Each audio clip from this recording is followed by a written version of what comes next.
తెలంగాణ ఎప్పటికైనా ప్రాంతమే తప్పితే రాష్ట్రం అసలుకే కాదు కానీయం. జై తెలంగాణ అన్న మస్తు మంది చరిత్రలో కలిసిపోయారు. ఈ బక్కంతో ఏమవుతుంది అని మాట్లాడినతోటి తెగించి కొట్లాడి తెలంగాణ రాష్ట్రాన్ని సాధించి చరిత్రలో నిలిచిపోయిండు కేసీఆర్ సార్. ఎవరు ఏ పార్టీలు ఉన్నా కూడా ఇది నమ్మక తప్పని నిజం. మరి అసలు లీడర్ పుట్టినరోజు అంటే చిన్నగా ఉంటుందా? మరి ఆ లీడర్ పుట్టినరోజును ఆయన ఫ్యాన్స్ ఎక్కడెక్కడ ఎట్లా జరుపుకున్నారు, ఏం చేసిరు అనేది చూసేద్దాం పారి. చలో.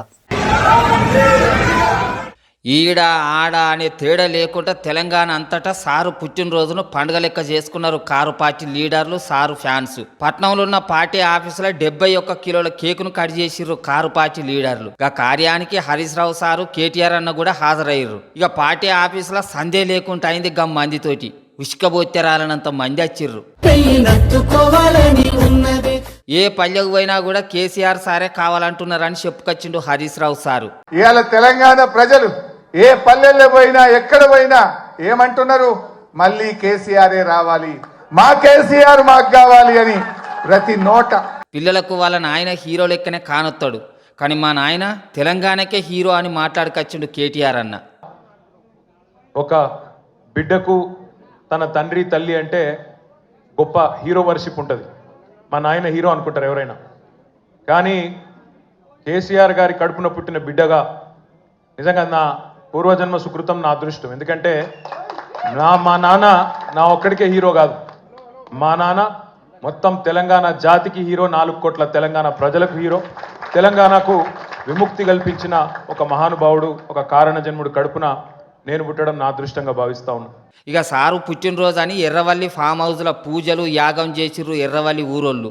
దాంట్లో ఇంటామతోటి పాటు కూసున్నాడు కేసీఆర్ సారు. ఇక సార్ను చూసేందుకు 100 మంది కార్యకర్తలు పోయిర్రు ఫామ్ హౌస్కు. ఏపీ సీఎం బాబు సారు, చిన్న సీఎం పవన్ సారు, పాత సీఎం జగనన్న, ఏపీ మంత్రి నారా లోకేష్ అన్న, తెలంగాణ మంత్రి పొన్నం ప్రభాకర్ అన్నతోటి పాటు తెలంగాణ సీఎం ఆఫీసు నుంచి కూడా పుట్టినరోజు శుభాకాంక్షలు చెప్పిర్రు కేసీఆర్ సార్కు. కానీ నోటితోటి నవ్వి నొసలతోటి ఎక్కిరిచ్చినట్టే ఉన్నది మంత్రి పొన్నం అన్న పని. తెలంగాణ రాష్ట్రం కోసం కొట్లాడి తొలి ముఖ్యమంత్రిగా 10 ఏళ్లు పాలించిన కేసీఆర్ సార్ను గజ్వేల్ ఎమ్మెల్యే అని అనుడేంది, మాజీ ముఖ్యమంత్రి అని మర్యాద ఇచ్చుడు కూడా తెలియదా అని కారు పార్టీ కార్యకర్తలు, లీడర్లు మస్తుగా గరమవుతున్నారు మంత్రి పొన్నవన్న మీద. ఉన్నదే చెప్పిండు, దాంట్లో తప్పే ఉన్నది అని కొందరు చెయ్యి పార్టీలు అంటుంటే, ఏదోటి చేసి ఎవరితోటి ఒకరితోటి సొట్లు పెట్టించుకోకపోతే చెయ్యి పార్టీలకు మంచిగా అనిపించదు కావచ్చు అని అనబట్టిర్రు తెలంగాణ పబ్లిక్. ఎవరు తోడుకున్న బొందల వాళ్ళే పడతారన్నట్టు చెయ్యి పార్టీల ముచ్చట్లలో ఇది నిజమే అనిపిస్తున్నదిలా. అసలు మోడీ సార్ బీసీ గానే కాదు అని రేవంతాల్ సారా అని అడవ పెద్ద కులం కుంపటే పెట్టిండు కదా. ఇప్పుడు ఆ ముచ్చట గింత గింత గింత గింత పెద్ద రచ్చే లేపుతాంది. అసలు మోడీ సారు బీసీ కాదని రేవంతాల్ సార్ చేసిన కామెంట్ల మీద చాలా మంది కారాలు మీరాలు దుసుకుంటా మరి మీ రాహుల్ గాంధీ సార్ది ఏం కులం ఏం మతం అని చాలా మంది ప్రశ్నిస్తాను. మరి ఎవరెవరు ఏ తీరుగా అడిగిళ్ళు, ఆ అడిగిన వాళ్ళు ఎవరు అనేది ఒకసారి అరుచుకుందాం పారి. అత్త మీది కోపం దుత్త మీద చూపెట్టినట్టు సీఎం రేవంత్ అన్న మోడీ సార్ మీద చేసిన కామెంట్స్ కు పువ్వు పార్టీలందరూ ఇప్పుడు రాహుల్ గాంధీ సార్ మీద పడ్డారు. మోడీ సార్ కులం గురించి అటెన్క మొదలు మీ రాహుల్ గాంధీ కులమేంది అని అందరు గట్టిగా అడిగే వరకు షెయి పార్టీ జగ్గారెడ్డి సార్ గీతీరుగా సమాధానం చెప్పిండు. రాహుల్ గాంధీ గారి కులము బ్రాహ్మణ కులము, హిందూ బ్రాహ్మణులు అంటే హిందువులే కదా, రాహుల్ గాంధీ గారు బ్రాహ్మణులు. మరి వీళ్ళ నాయన రాజీవ్ గాంధీ గారు అంటే వాళ్ళ కుటుంబం అంతా బ్రాహ్మణులే కదా. ఇన్నరా రాహుల్ గాంధీ సారు బ్రాహ్మణుడట, వాళ్ళ ఖాందాన్ మొత్తం బ్రాహ్మణులేనట. ఇక గీ మాటలిన్న పువ్వు పార్టీలు ఊకుంటారా? ఏ గట్లెట్లుంటది, వాళ్ళ కులం చరిత్ర మొత్తం మేం చెప్తాం అని బండి సంజయ్ అన్న గిట్ల మాట్లాడిండు. రాహుల్ గాంధీ గారి తాత పేరు ఏం పేరు తెలుసా? ఫిరోజ్ ఖాన్ గాంధీ. ఆయన ఎవరు? ఒక ముస్లిం. ఇవాళ కాంగ్రెస్ పార్టీ వాళ్ళు ఏమంటారు అంటే రాహుల్ గాంధీ పక్కా బ్రాహ్మణ్ అంటున్నారు. ఎట్లా బ్రాహ్మణ్ అవుతాడు? రాహుల్ గాంధీ తల్లేమో క్రైస్తవురాలు. ఎవరు? ఏం పేరు? సోనియా గాంధీ. రాహుల్ గాంధీ తండ్రి రాజీవ్ గాంధీ. రాజీవ్ గాంధీ తండ్రి ఎవరు? ఫిరోజ్ ఖాన్ గాంధీ. ఫిరోజ్ ఖాన్ గాంధీ ముస్లిం అయితే రాజీవ్ గాంధీ ముస్లిమే. మరి రాజీవ్ గాంధీ ముస్లిం అయితే రాహుల్ గాంధీ ఎవరు? ముస్లిమే కదా. ఇలా కాంగ్రెస్ వాళ్ళు బ్రేకింగ్ చూసిన టీవీలలో అరే తండ్రి మతము కొడుకు వస్తుంది, తండ్రి జాతి కొడుకు వస్తుంది అంటే నేను కాంగ్రెస్ వాళ్ళని గదే అడుగుతున్నా. రాజీవ్ గాంధీ తండ్రి ముస్లిం అయినప్పుడు రాజీవ్ గాంధీ ముస్లిం అవుతాడు, రాజీవ్ గాంధీ ముస్లిం అయినప్పుడు రాహుల్ గాంధీ కూడా ముస్లిం అవుతాడు. ఇది లెక్క. ఇప్పుడు మాట్లాడు ఇక బండి సంజయ్ అన్న మాట్లాడిన మాటల మీద మంత్రి సీతక్క గట్టిగానే ఫైర్ అయింది. అసలు బీసీ కులగణన నుంచి డైవర్ట్ చేయడం కోసం, రాహుల్ గాంధీ గారి యొక్క లక్ష్యాన్ని డైవర్షన్ చేయడం కోసం ఇవాళ రాహుల్ గాంధీ గారిని వారి కుటుంబాన్ని టార్గెట్ చేసి మాట్లాడుతున్నారు. వాళ్ళ బీజేపీ పాలిటిక్స్ ఏంటి అంటే వాళ్ళు నమ్ముకున్నది డివైజివ్, డిస్ట్రక్టివ్, హేట్రేట్. మరి మా రాహుల్ గాంధీ గారు ఒక విజన్ ఉన్నటువంటి నాయకుడుగా ఆయన ఫాలో అవుతున్నటువంటి సూత్రం, ఆయన ఫాలో అవుతున్నటువంటి ప్రిన్సిపల్స్ మరి లవ్, పీస్, అదేవిధంగా ఒక ఎయిమ్ తోటి, ఒక లక్ష్యంతో మరి పనిచేస్తున్నాడు.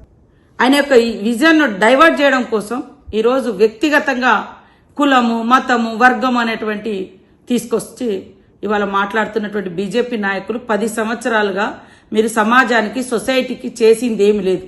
మీరు ఏదైనా చేసిందని ఏదైనా ఉందంటే విద్వేషాలు సృష్టించడం, విభజనలు సృష్టించడం, రాజకీయాలను, పదవులను పొందడం. అయినా మా రాహుల్ గాంధీ సార్ కుటుంబము రాజకీయాల కోసం కులాన్ని వాడుకోలే అని అంటున్నాడు జగ్గారెడ్డి సారు. వాళ్ళు క్యాస్ట్ని ఎప్పుడు కూడా రాజకీయంగా వాడుకోలే. వాళ్ళు ఎప్పుడు కూడా కులాన్ని ఎప్పుడు రాహుల్ గాంధీ గారి కుటుంబం ఎప్పుడు కూడా రాజకీయంగా వాడుకోలేదు. వాళ్ళకి అంత అవసరం కూడా లేదు. మరి గాళ్ళు వాడుకోలే గాని మోడీ సారు కులం గురించి తీసి మీ సీఎం రేవంత్ ఏ రకంగా రాజకీయంగా వాడుకుందాం అనుకున్నాడు అని గట్టిగానే గరం అవుతుండ్రు కడమ పార్టీలు కూడా. ఏ అంశమైనా ముఖ్యమంత్రి గారు వంకర టింకర మాటలు మాట్లాడి ఆగం చేసుడు తప్పితే ఎప్పుడు కూడా దేనికి పరిష్కారం చూపించినటువంటి పాపన ఓలేదు. ఉదాహరణకు బీసీల గురించి లెక్కలు జరుగుతూ ఉన్నాయి. జరుగుతుంటే పెద్ద ఎత్తున అందరూ కూడా ఉద్యమం చేసిరు. లెక్కలే తప్పున్నాయి, మీరు పెట్టిన జనాభా లెక్కలు బాగాలేవని అన్నారు. అంటే ఆ మాట పక్కకు పోగొట్టాలి అని చెప్పి ఆయన ఏం చేస్తాడు ముఖ్యమంత్రి గారు అంటే మోడీ గారు బీసీయా కాదా అనే చర్చ మొదలుపెట్టిండు. ఆయన మోడీ గారి మీద మాట్లాడంగానే ఇటుపక్క బండి సంజయ్ గారు మరి రాహుల్ గాంధీ ఏ మతం అని ఈయన మొదలుపెట్టిండు. అంటే ఏంటంటే ఈయన ఆయనని తిడతాడు, ఆయన ఈయనని తిడతాడు, మధ్యలో మాత్రం వీళ్ళిద్దరు కలిసి ప్రజలను పట్టించుకునే పరిస్థితి లేదు. మాకెందుకు మోడీ గారు బీసీ అయితే ఏంది, కాకపోతే ఏంది, మాకెందుకు రాహుల్ గాంధీ గారు ఏ మతం అయితేంది, ఏ కులం అయితేంది, మేము అడిగేది ఒకటే, ప్రజల సమస్యలు పరిష్కరించండి. మీరు ఏదైతే జనాభా లెక్కలు చేసిరో అవి సరిగ్గా లెక్క పెట్టండి. ప్రజలకు ఏమైతే హక్కులు రావాలో అది సరిగ్గా ఇవ్వండి. మీరు బిల్లు పెట్టండి, కాంగ్రెస్ వాళ్ళు, బీజేపీ వాళ్ళు దాన్ని పాస్ చేయండి. ఇది చేయకుండా ఈ మోడీ గారిది ఈ మతం అని ఒక ఆయన, ఈ కులం అని ఒక ఆయన, రాహుల్ గాంధీ గారిది ఆ కులం అని ఒక ఆయన, మాకెందుకండి? మరి సీఎం రేవంత్ అన్న షురూ చేసిన గీ కులాల పంచాది ఇంకెందాక పోతుందో ఏందో గాని గివ్వేం పంచాదులని లీడర్ల పంచాదులు చూసి బీరిపోతున్నారు వీళ్ళకు ఓటేసిన పబ్లిక్. తెలంగాణలో చెయ్యి పార్టీ అధికారంలోకి వచ్చినాక సీఎం రేవంత్ సారు ఎంత ఫేమస్ అయిండో. హైడ్రా పేరుతోటి ఇల్లు కూల్చే కార్యం ముంగటేసుకొని హైడ్రా కమిషనరు రంగనాథ్ సార్ కూడా అంత ఫేమస్ అయిండు. ఇక ఎట్లాగో ఫేమస్ అయినా కాబట్టి రాజకీయాలకు ఎందుకు రావద్దని అనుకున్నాడో ఏమో కానీ రాజకీయాలకు వచ్చే ఆలోచనలు చేస్తున్నాడట. ఆ ముచ్చట్లు బయట బాగా వినబడతాయి. ఎందుకు అట్లా వినబడతాయి ఆ మాటలు అని అంటే, కారు పార్టీకో న్యాయం, తతిమ్మ పువ్వు పార్టీ, చెయ్యి పార్టీకో న్యాయం ఉన్నట్టున్నది కదా తెలంగాణ రాష్ట్రంలో. కేసీఆర్ సార్ పుట్టినరోజు కదా అని కారు పార్టీలు పోస్టర్లు, ఫ్లెక్సీలు పెట్టుకుంటే ఏదో మహా పాపం అన్నట్టే వాటిని తీసేపిచ్చిర్రు సర్కారోళ్ళు. గోడ మీద ఉన్న పోస్టర్లను కూడా చింపిర్రు. రోడ్ల మీద పెద్ద పెద్ద హోర్డింగ్లు, ఫ్లెక్సీలు పెట్టద్దు అని జిహెచ్ఎంసీ, హైడ్రా గిట్లా మస్తుగా కాయిస్తోటి పనిచేస్తున్నాయి. కానీ మరి వాళ్ళకు ఒక కేసీఆర్ సార్ ఫ్లెక్సీలే కానొచ్చినట్టున్నాయి. పక్క పొచ్చున్న చెయ్యి పార్టీ, పువ్వు పార్టీల ఫ్లెక్సీలు కానరాలేవు కావచ్చు. నిరిగింత అధ్వానం అనుల్లా అని మస్తుగా గరం అవుతున్నారు కారు పార్టీ వాళ్ళు. ఎవరు చెప్పి చించమని చెప్పిన టీఆర్ఎస్పీ ఎవరు చెప్పి కలుపు లైన్ కలుపు పక్కన వేరే పోస్టర్లు పెట్టి టీఆర్ఎస్ మాత్రం ఇస్తారా మీరు? అంటే ఓన్లీ కేసీఆర్ సార్ కాబట్టి ఇస్తున్నారు మీరు, అంతేనా? అంతే, ఓన్లీ కేసీఆర్ గారు కాబట్టి వారి పుట్టినరోజు సందర్భంగా పెట్టిన పోస్టర్స్ చించమని చెప్పి మీకు అఫీషియల్ ఆర్డర్ వచ్చినాయి, అంతేనా? Okay, thank you. రాజకీయాల మీద చూసుకోవాలి కానీ గిట్ల పుట్టినరోజు నాడు సంబరంగా కార్యకర్తలు పెట్టుకున్న ఫ్లెక్సీల మీద గింతగానం ఖర్చెందుకో సర్కారుకు, జిహెచ్ఎంసీకి, హైడ్రా అధికారులకు. కానీ ఉంటే అందరికీ ఒకటే రూల్స్ ఉండాలి. తీసేస్తే అందరి తీసేయాలి, లేకపోతే అందరి ఉంచాలి. కానీ కేసీఆర్ సార్కు మళ్ళా ప్రచారం పెరుగుతున్నది, జనాలందరూ గాయననే కావాలంటున్నారు, ఫ్లెక్సీలు ఉంటే ఇంకా ప్రచారం పెరుగుతుంది అని గిట్ల లేని ఆలోచనలు చేసి ఫ్లెక్సీలు తీసేస్తే ఇంకా ఎక్కువ మైలేజ్ వస్తుంది తప్పితే గాయన ప్రచారం ఏం తగ్గుతుంది చెప్పురు జనాలల్లా అని అంటున్నారు కారు పార్టీ వాళ్ళు. మరి సిటీలో ఏడ పెద్ద పెద్ద హోర్డింగ్లు కానొచ్చినా ఊకునేదేలే అని అన్నిటిని తీసేస్తున్న హైడ్రా కమిషనర్ రంగనాథ్ సారు గీడికి వచ్చే వరకు ఎందుకు చెయ్యి పార్టీ ఫ్లెక్సీలను చూసి చూడనట్టు ఊకుంటున్నాడో ఆయనకే తెలియాలి. ఆయనతో రాజకీయాలకు వచ్చి ఏదైనా టికెట్ మీద పోటీ చేస్తాడా ఏంది అని అనబట్టిరు ఈ ఫ్లెక్సీల ముచ్చటెరకైన కారు పార్టీ కార్యకర్తలు. ఏమో వచ్చినా వత్తడు కావచ్చు, సర్కారు కోలు విడిచిపెట్టి రాజకీయాలకు వచ్చిన వాళ్ళు ఎంతమంది లేరు రాజకీయంలో.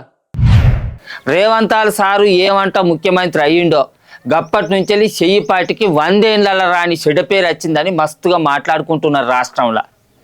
ఈ నెలలో సీఎం మార్పు, వచ్చే నెలలో సీఎం మార్పు అని కొంతమంది మాట్లాడుకుంటా అంటే పిసిసి పెబ్బే మహేష్ గౌడ్ అన్న సీఎం రేవంతాల్ సారు మార్పు ముచ్చట మీద కొన్ని ముచ్చట్లు మాట్లాడుకొచ్చిండు. ఇప్పుడు ఆ ముచ్చట్లు మస్తు వైరల్ అవుతున్నాయి. మరి మహేష్ గౌడ్ అన్న ఏం ముచ్చట్లు మాట్లాడిండు, ఎందుకు అట్లా మాట్లాడిండు అనేది ఆ ముచ్చట్లు ఏంటియో పురాగార్చుకొని వద్దాం పారి.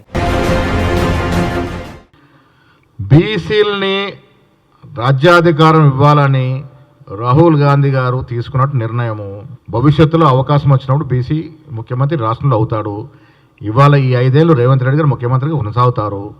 వచ్చే ఎన్నికలన్నీ కూడా బీసీల చుట్టే తిరుగుతాయి. గీ 5 ఏళ్ళేనట రేవంత్ అన్న సీఎం కుర్చీలో కూసుండేది. దాంట్లోకేంచి 14 నెలలు అయిపోయినాయి. ఇక మిగిలింది 3 ఏళ్ళ 10 నెలలే రేవంత్ అన్నకు మిగిలినాయి అన్నట్టు. అటెన్కాలైతే బీసీలకే ఇస్తారట సీఎం పదవి. రాహుల్ అన్న బీసీ రాగం ఎత్తుకున్నాడు కాబట్టి రేవంత్ అన్నకైతే ఇచ్చే ఆలోచన లేదట. 10 ఏళ్ళు రేవంత్ రెడ్డే సీఎం అని గప్పట్ల చాలా మంది షెయ్యి పార్టీ లీడర్లు మాట్లాడిండ్రు గాని ఇప్పుడు గాలు కూడా గా మాటను వెనకకు తీసుకుంటారు కావచ్చు. మీద రాహుల్ అన్నే ముఖ్యమంత్రిని మారుద్దాం అనుకుంటున్నప్పుడు ఇంకా పార్టీలున్న లీడర్లు ఏం మాట్లాడతారు? మీదోళ్ళు ఏదంటే గదే గాని ఇప్పటికే షెయ్యి పార్టీకి ఎంత రావాలనో అంత వ్యతిరేకత రానే వచ్చింది జనాలల్లా. ఇక మళ్ళొచ్చే తాప సీఎం ఇవ్వాలనేది అటెన్కాల చూసుకోవచ్చు కానీ ముందుగాలనైతే ముంగటున్న సర్పంచ్, ఎంపీటీసీ, జడ్పీటీసీ ఎలక్షన్ల మీద శ్రద్ధ పెట్టుర్రి అని అనవట్టిరట కాంగ్రెస్ కార్యకర్తలు కొందరు. గందికే కావచ్చు షెయ్యి పార్టీ కార్యకర్తల గురించి కూడా గిట్ల మాట్లాడిండు పిసిసి మహేష్ గౌడ్ అన్న.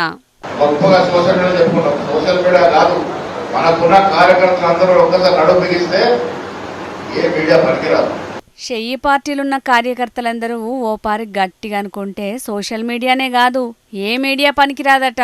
గిదే మాట గా నడమ చెప్తే మంచిగుండు కదనే. గప్పట్లనేమో కార్యకర్తల్ని నమ్ముకోకుండా తెలంగాణలో ఎవ్వలి పాలన మంచిగున్నది అని సోషల్ మీడియాలో సర్వే పోస్టు పెట్టి ఎల్లెలకల పడుతురి. ఇప్పుడేమో సోషల్ మీడియా వేస్ట్ అన్నట్టు మాట్లాడుతున్నావు.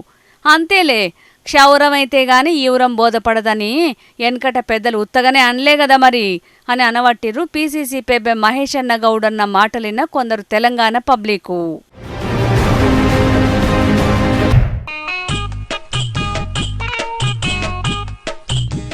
మాజీ మంత్రి మల్లారెడ్డి సార్ని చూసిండ్రా? పాల క్యాన్లున్న బండి మీద కూర్చొని పోటువలకి ఎట్లా పోజులు ఇస్తున్నాడా? పాల డబ్బాలు కనబడాలని పక్క పొంటోళ్ళని కూడా పక్కకు జరగమంటున్నాడు. మరి మెడల పూలదండ, పాల క్యాన్లేసిన బండి గిదంతా చూస్తుంటే సారు మళ్ళా పాతకాలం నాటి పాలదందానికి ఇట్లా షురువు చేస్తున్నాడు కావచ్చు అని అనుకునేరు. కాదుల్లో ఏదో పని మీద పట్నం బోర్డు పలుకు పోయిన సార్కు పక్కపొంటి పాల డబ్బాలున్న గీ బండి కానొచ్చిందట.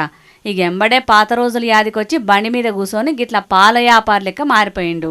జరంతసేపు బండిని కూడా నడిపిండు మల్లారెడ్డి సారు.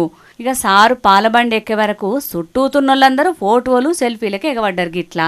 ఇక స్కూటర్ మీద పాల దందా చేసేటోళ్ళు ఖచ్చితంగా జీవితంలో సక్సెస్ అవుతారని చెప్పి గా దందా చేసేటోళ్లకు సన్మానం కూడా చేసిండట మల్లారెడ్డి సారు.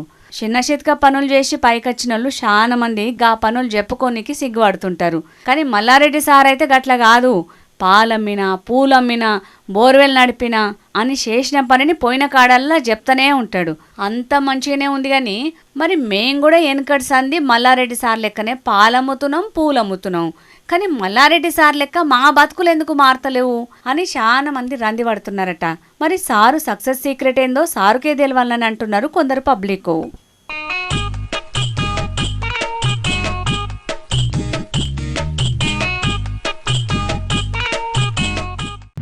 ఉగాది నుంచి సన్నబియ్యం ఇచ్చే ఆలోచనలు చేస్తున్నారు తెలంగాణ సర్కారోళ్ళు.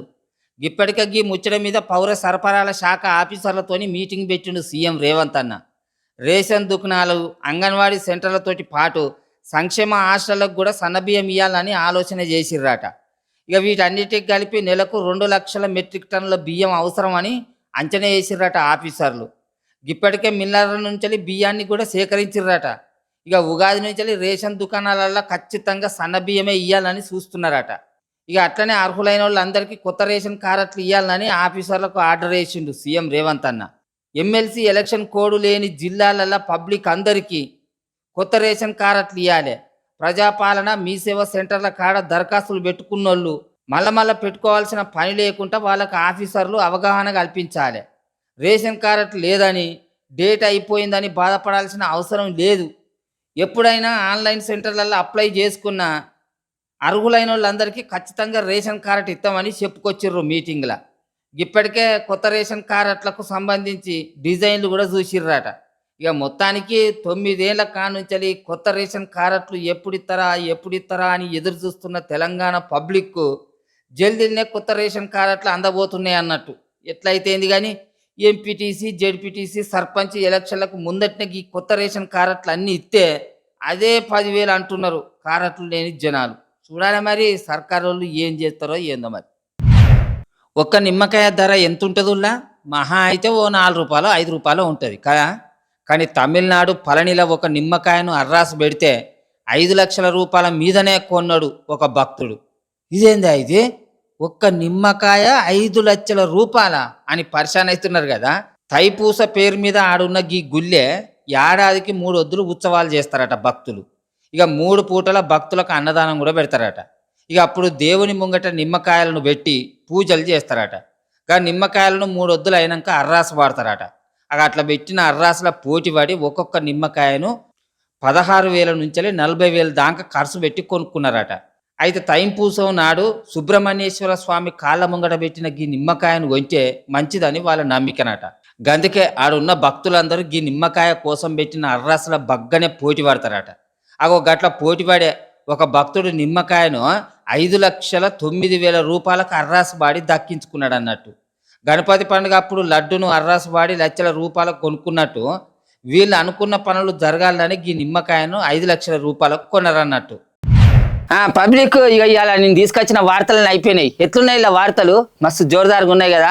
ఇక ఈ తాజా పంట సమర్పించు మన జోరుదారు వార్తలు. మళ్ళీ వచ్చే జోరుదారు వార్తలలో మళ్ళీ కలుద్దాం. అప్పటిదాకా చూసుకుంటూనే ఉంటుంది మన HM TV.